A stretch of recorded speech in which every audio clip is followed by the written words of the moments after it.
What is the proof? Sanguine ভালোবাসি তোমাকে। Meski bukanlah suatu pengalaman yang tidak diinginkan, namun wajar dan lumrah terjadi apabila seorang wanita tiba-tiba harus menjadi janda karena ditinggal mati suaminya. Namun akan dianggap tidak wajar apabila kejadiannya seperti di cerita film ini. Seorang wanita bisa sampai 6 kali menjadi janda, dan parahnya setiap lelaki yang menikahinya selalu berakhir tragis dengan mati mengenaskan. I'm going to drink his blood. Lantas apakah itu hanyalah suratan takdir ataukah justru ada misteri mengerikan di balik pesona kecantikannya? Setelah menyelam ke dasar 5 samudera untuk bisa menemukannya, saya rasa tak adil apabila tidak berbagi cerita seru satu ini. Dan masih bersama saya Adrik Bill turunan Mandala, inilah alur cerita filmnya.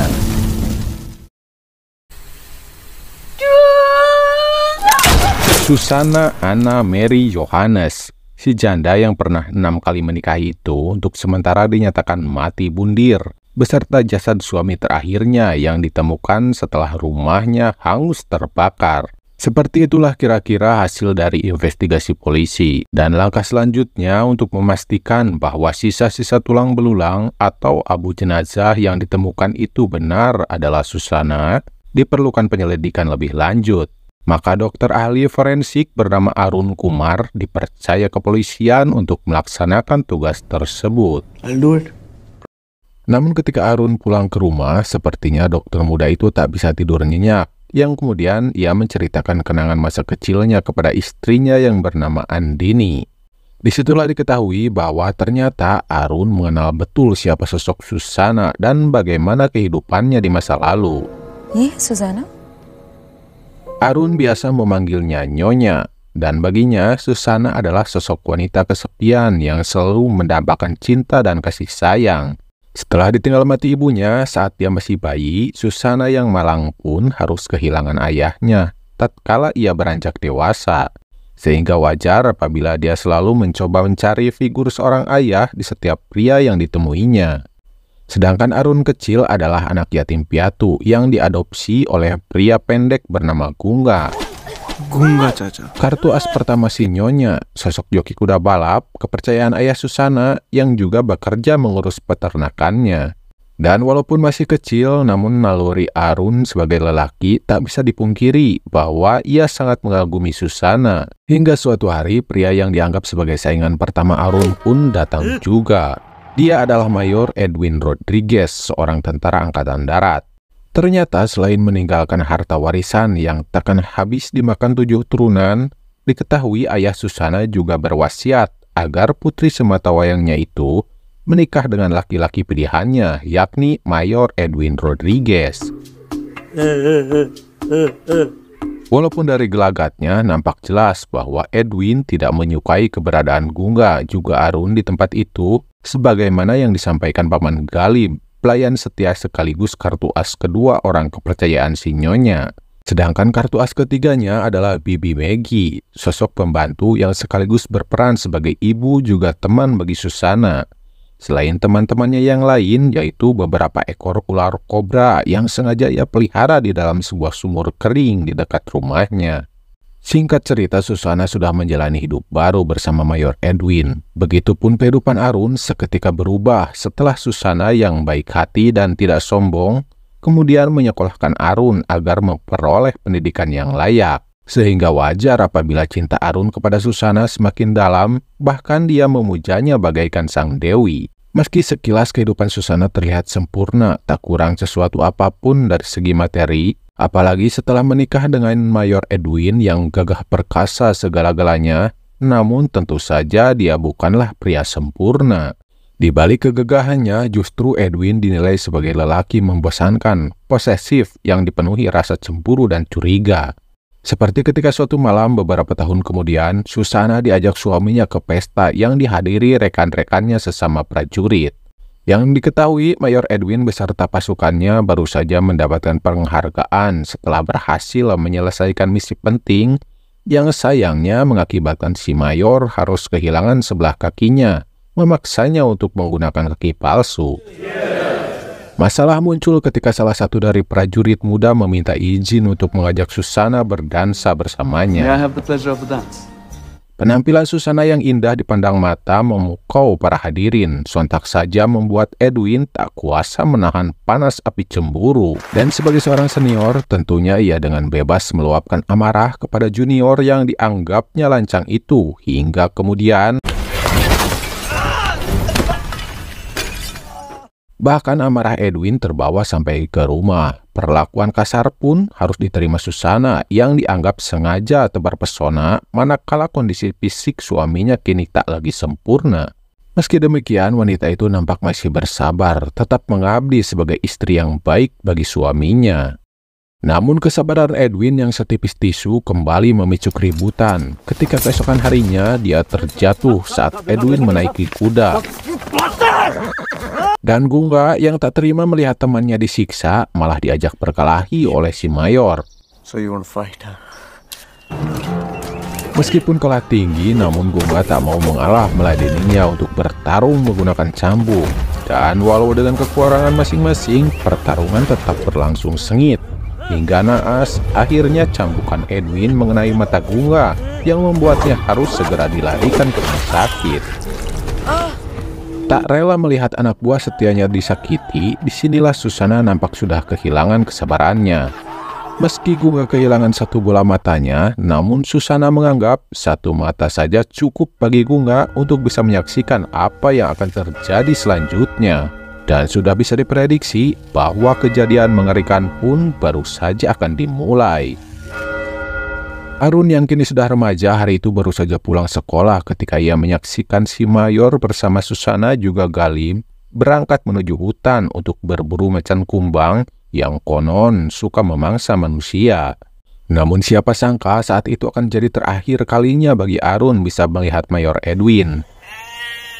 Karena ketika malam harinya mereka tiba di tengah hutan, entah bagaimana kejadian sebenarnya, yang jelas macan kumbang yang mereka pancing dengan seekor kambing ternyata lebih memilih menerkam si Mayor yang tiba-tiba saja terjatuh dari tempat persembunyiannya.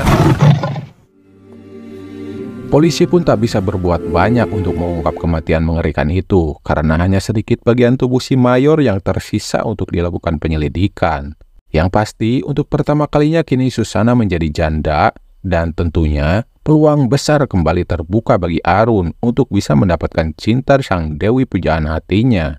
Namun bagaikan balon lepas, harapan Arun yang melambung tinggi tiba-tiba saja pecah, karena ternyata di hari berkabung itu pula, si janda genit sudah berani bermain mata dengan seorang penyanyi gereja tampan bernama Jimmy.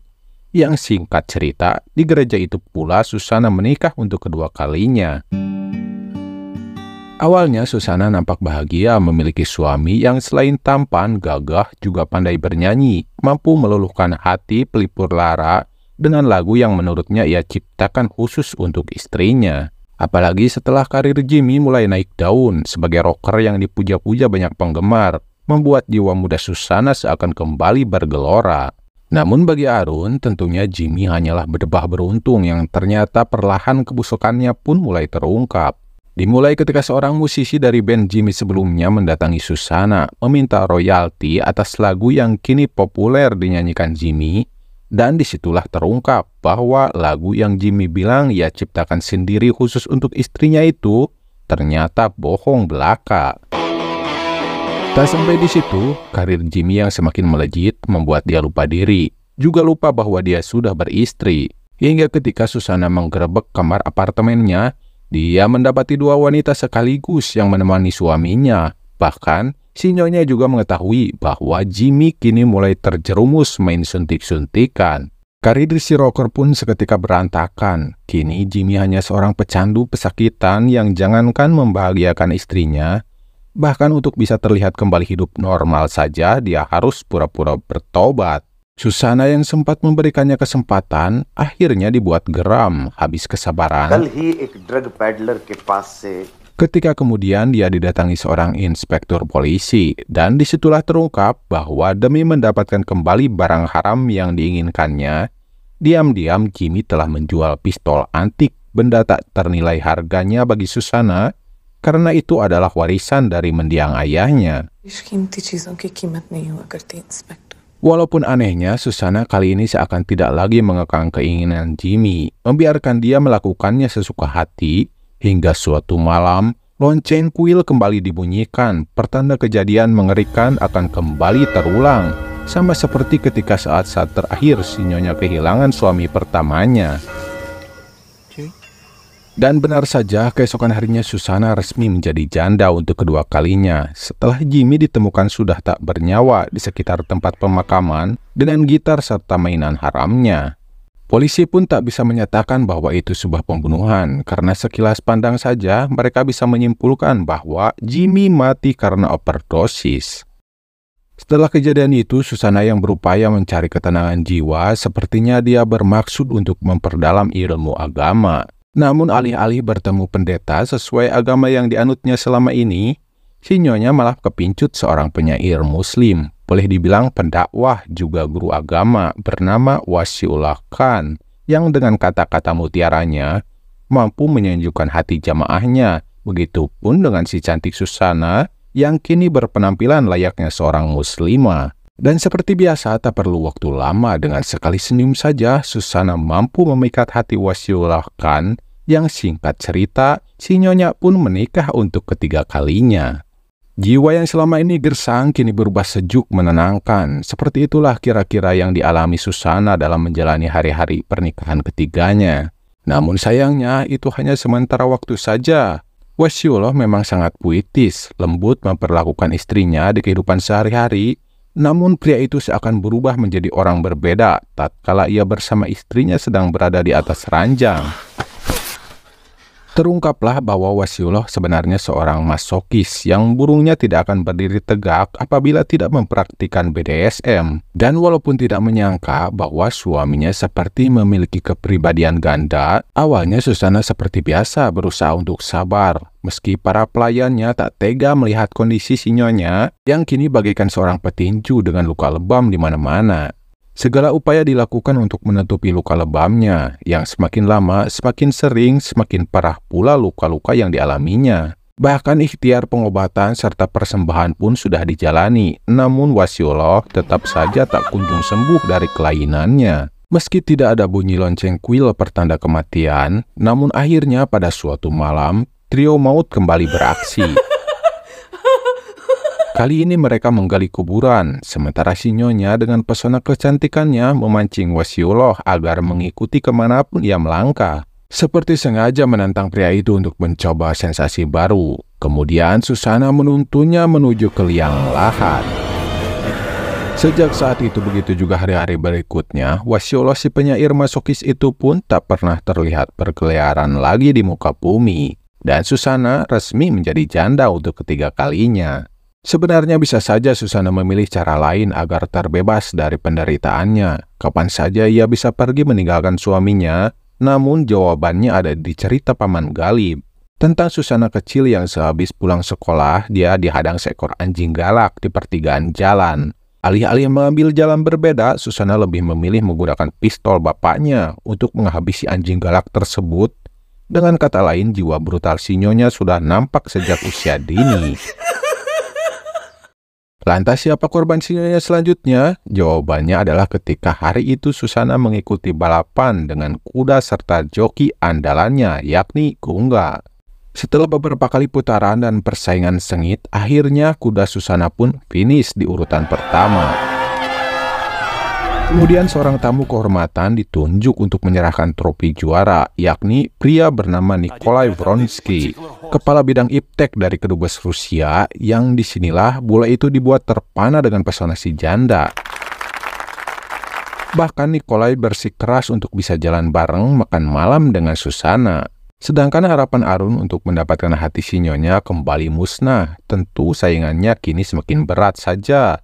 Karena singkat cerita, Susanna dan Nikolai mulai menjalin hubungan asmara. Apalagi setelah si Nyonya bilang bahwa Arun akan diberangkatkan ke Rusia untuk kuliah fakultas kedokteran di sana. You are jealous of Russians.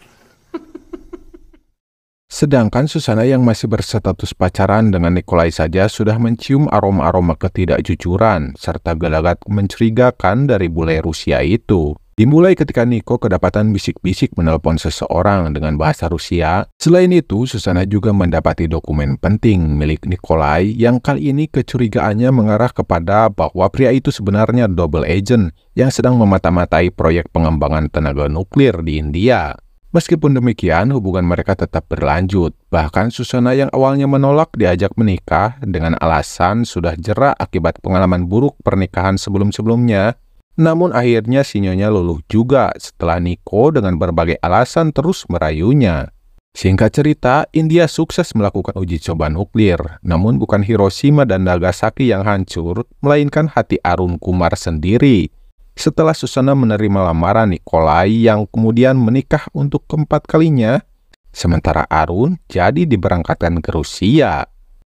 Beberapa bulan tinggal di Rusia, suatu ketika Arun sedang berada di Moskow untuk menghadiri seminar kuliah. Namun ketika dia sedang iseng foto-foto, tak disangka Arun mendapati pemandangan mengejutkan. Dengan mata kepalanya sendiri, dia menyaksikan Nikolai Vronsky yang sedang pulang ke negaranya. Ternyata pria berdebah itu juga memiliki istri di sana, bahkan sudah punya 2 anak. Namun sebenarnya dia sedikit merasa bersalah setelah mengirimkan foto-foto tadi kepada Susana, karena ketika Nikolai kembali lagi ke India, sudah dipastikan dia takkan selamat dari kebrutalan si Nyonya yang tentu saja tak terima dibohongi. Walaupun Niko masih sempat berusaha ngeles dengan alasan pernikahannya dengan wanita di foto itu hanya pura-pura, bagian dari kesepakatan kerja. Namun Susana tidak semudah itu dipermainkan, bahkan Nikolai Vronsky si double agent yang kini jadi mainan Susana and the gang. Karena kini dokumen penting milik Nikolai berada di tangan Gunga. Mereka memancingnya menuju sumur kering dan meski foto akhirnya Susana berikan, namun dokumen yang tentunya lebih penting dia lempar ke dalam sumur kering berisi ular kobra berbisa. No chance. Kejadian selanjutnya sudah bisa diprediksi karena setelah Niko menuruni tangga menuju dasar sumur untuk mengambil dokumen tersebut, tentunya itu adalah akhir dari riwayat hidup Nikolai Vronsky. Sedangkan Susana resmi menjadi janda untuk keempat kalinya. Setelah keesokan harinya, polisi berhasil mengangkat jasad Nikolai yang ditemukan sudah tak bernyawa di patuk ular berbisa. कैसी हैं madam? Namun tidak seperti sebelumnya, sebagai orang penting kematian Nikolai tentunya jadi kasus sensitif. Dikhawatirkan Menlu dan pihak kedubes akan turun tangan karena polisi lokal menduga ada keterlibatan Susana dalam kasus itu. Meski si janda segera memberikan dokumen penting milik Nikolai, namun Inspektur Kimat tetap bersikeras akan mendatangi TKP. Daripada masalah semakin runyam, mau tak mau Susana harus menjinakkan si Kemat terlebih dahulu, mengalihkan perhatiannya dengan pesona kecantikannya. Singkat cerita, setelah menyantap makan malam spesial dan lanjut olah TKP yang tentu hanya alasan saja. Karena tujuan utama si Kemat adalah untuk bisa menginap di sana ditemani si janda yang terpaksa melayaninya. Ketika pagi tiba, dengan wajah berseri-seri, inspektur itu pulang. Namun kepergiannya ternyata hanya untuk kembali lagi dan lagi. Tentu saja si Kemat ketagihan dengan servis memukau dari si janda, walaupun dia butuh obat Viagra untuk melakukannya.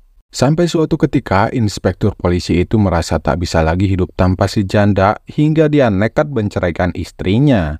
Dan walaupun terpaksa, akhirnya Susana pun menikah untuk kelima kalinya, mendatangi gereja yang sama sebagai pasangan pengantin. Bahkan tak lama kemudian, si Kemat kembali ke gereja itu, namun bukan untuk jadi pengantin lagi, melainkan terbujur kaku di peti mati. Diketahui penyebab kematiannya adalah overdosis setelah kebanyakan mengkonsumsi obat Viagra, dan Susana resmi menjadi janda untuk kelima kalinya. Beberapa tahun setelah kejadian itu, Arun pulang dari Rusia sebagai seorang dokter, sedangkan si Nyonya kini layaknya seorang pasien dengan sedikit gangguan kejiwaan setelah berbagai masalah yang dialaminya selama ini. Susana kini mulai menua, namun melihat Arun yang kini sudah menjelma jadi seorang pria dewasa nan tampan juga berpendidikan, membuat si Nyonya kembali bergairah, tergiur mendidik Arun untuk urusan di atas ranjang. Sang Dewi pujaan hati Arun kini sudah sepenuhnya menawarkan diri, namun dengan berat hati pemuda itu menolaknya dengan halus. Mungkin akan berbeda cerita apabila saat itu Susana bukanlah janda yang pernah 5 kali berganti suami. Yang pasti, benang halus di antara mereka kini telah putus. Dan saat itu pula terakhir kalinya Arun bertemu Susana, karena keesokan harinya dia membawa Gunga pergi meninggalkan si Nyonya untuk selamanya. फिर एक दिन तुम्हारी शादी की खबर आई। Setelah Arun memilih untuk pergi, bahkan Susana kemudian mengetahui bahwa Arun telah memilih wanita lain untuk dinikahi, membuat si Nyonya putus asa, bahkan sempat berupaya mengakhiri hidupnya dengan meminum obat tidur dalam jumlah banyak. Namun beruntung dia berhasil ditolong oleh pria yang mengaku sebagai dokter ahli obat herbal bernama Modusudon Tarafdar. Yang hanya bermodalkan minyak aromaterapi, dia tak hanya berhasil dianggap malaikat penolong Susana, namun juga berhasil memikat hatinya. Apalagi Tarafdar dengan sabar dan telaten merawatnya dengan memberikan sop jamur yang katanya herbal langka buatannya. Sebenarnya tak terlintas di benak si Nyonya untuk kembali membina rumah tangga, namun setelah dia berangsur pulih dan setelah pria itu berhasil meyakinkan si Nyonya, maka singkat cerita Susana pun menikah untuk ke-6 kalinya. Walaupun kehidupan masa tuanya seakan terkurung, namun Susana selalu dibuat terbang tinggi dengan perlakuan lembut dan romantis si dokter. Hingga suatu hari Tarafdar berpamitan untuk pergi keluar kota. Namun malam harinya Susana yang sedang sendirian di kamar dikejutkan dengan seseorang yang tak dikenal yang mencoba menyerangnya. Meski beruntung si Nyonya mampu balik melawan, memukulinya dengan pas bunga dan mengusir penjahat itu. Keesokan harinya, Tarafdar pun pulang ke rumah dan mendapati Susana sedang berbicara dengan polisi. Namun kecurigaan kini menghinggapi pikiran si Nyonya. Ketika tak sengaja, dia melihat memar seperti bekas benturan benda tumpul di punggung suaminya. Kalau biasanya Susana yang menjadi teror menakutkan bagi suaminya, kini sebaliknya. Si Nyonya yang dibuat ketakutan apabila kecurigaannya jadi kenyataan bahwa yang mencoba membunuhnya malam itu benar adalah Tarafdar. Apapun itu motifnya, yang jelas kini Susana semakin hati-hati. Bahkan ketika Tarafdar kembali menghidangkan sop jamur, jelas si Nyonya ragu untuk memakannya. Namun di detik-detik terakhir Susana hampir membuka mulutnya, tiba-tiba Bibi Maggie yang panik datang memberitahu bahwa Paman Galib ditemukan sudah tersungkur tak bernyawa setelah memakan sop jamur yang ditanam si Tarafdar. Pelayan setia Susana kini tinggal si Bibi Maggie. Dan sebenarnya bisa saja si Nyonya melaporkan kejadian itu kepada polisi, namun ia memilih untuk menyelidikinya sendiri. Dan benar saja, jamur yang katanya herbal langka itu ternyata ditanam Tarafdar sendiri di sebuah tempat khusus di samping rumahnya. Kecurigaan Susana semakin kuat ketika suatu hari dia mengintip pembicaraan Tarafdar bersama rekannya yang menyatakan bahwa jamur tersebut akan menimbulkan efek halusinasi apabila dikonsumsi dalam jumlah cukup banyak, bahkan bisa mematikan apabila dikonsumsi berlebihan. Dan dia menyebutnya dengan istilah magic mushroom atau jamur happy yang biasa disalahgunakan oleh penggemarnya. Tarafdar yang menyadari bahwa pembicaraannya didengar oleh Susana tentu saja berusaha ngeles dengan berbagai alasan, namun Susana yang nampaknya sudah putus asa, alih-alih melaporkannya ke polisi, dia memilih menggunakan revolver yang hanya diisi 1 peluru, mengajak suami terakhirnya untuk memainkan permainan berbahaya dan mematikan, yakni Russian Roulette. Meski di percobaan pertama keduanya lolos dari maut, namun dalam situasi menegangkan antara hidup dan mati itu, memaksa si Tarafdar mengakui niat jahatnya. Terungkaplah bahwa dia menikahi Susana hanya demi mengincar hartanya. Meski dia sudah jujur juga memohon maaf, namun semua sia-sia saja. Karena Susana tak kunjung menghentikan permainan hingga di percobaan berikutnya. Sebenarnya si Nyonya sempat berupaya untuk mundur, namun kepanikannya membuat Susana lupa bahwa yang dibawanya hanyalah pistol kosong tak berpeluru, hingga ia menyadari bahwa mungkin Tuhan berkehendak lain karena ketika ia kembali ke rumah, bukanlah peluru yang dia ambil, melainkan bensin juga korek api yang kemudian si Nyonya berhasil membuat rumahnya terbakar. Namun ketika api semakin membesar, dia kembali tersadar bahwa bundir bukanlah pilihan yang tepat. Meski Susana berhasil lolos dari kobaran api dengan keluar melalui pintu samping rumahnya, namun dia tak tahu si Bibi Maggie yang mencoba menyelamatkannya ikut terbakar bersama rumah megah, harta benda, juga jasad suami terakhirnya. Si Nyonya besar kini tak ubahnya seorang gelandangan. Namun meski demikian, bagi seorang perenang ulung sepertinya, tenggelam bukanlah sebuah pilihan. Hingga suatu hari dalam perjalanan di sebuah kereta, seseorang yang khawatir dengan kondisinya memberikan makanan sisa yang ternyata di kertas koran bungkus nasi itu, Susana mendapati bahwa dirinya telah mati di mata dunia. Namun dia juga menyadari bahwa pengorbanan si Bibi Maggie jangan sampai sia-sia. Maka dari itu Susana memilih untuk tetap hidup dan menceritakan kisahnya kepada Arun. Yang tentu saja si dokter berperan penting untuk menyelamatkan Susana dari jerat hukum sebagai balasan kebaikan si Nyonya selama ini. Dengan keahliannya dia berhasil meyakinkan polisi bahwa Susana benar-benar sudah mati. Meski Arun kembali dibuat terkejut mendengar Susana yang akan menikah lagi dengan seorang pria yang ada di gereja, dan menurutnya sudah pasti akan menerima dia apa adanya, bahkan sudah rela apabila jadi korban ke-7 kalinya. Arun sempat berpikir bahwa mungkinkah pendeta yang sejauh ini beberapa kali menikahkan Susana akan dia embat juga. I'm going to drink his blood. Ternyata perkiraannya hampir saja tepat sasaran, karena memang benar si Nyonya mendatangi gereja untuk bertemu si pendeta. Namun bukanlah sebagai pengantin. Susana Anna Marie Johannes kini sudah mantap untuk mengabdikan diri kepada Tuhannya menjadi seorang biarawati. Selain itu, Susana juga mengakui dosa-dosanya di hadapan pendeta, bahwa dengan bantuan trio maut pelayannya, dia menghabisi semua pria yang pernah jadi suaminya. Jangan lupa like, subscribe, dan ramaikan komennya untuk semangat saya upload video-video selanjutnya. Saya Adrik Bil turunan Mandala pamit, permios.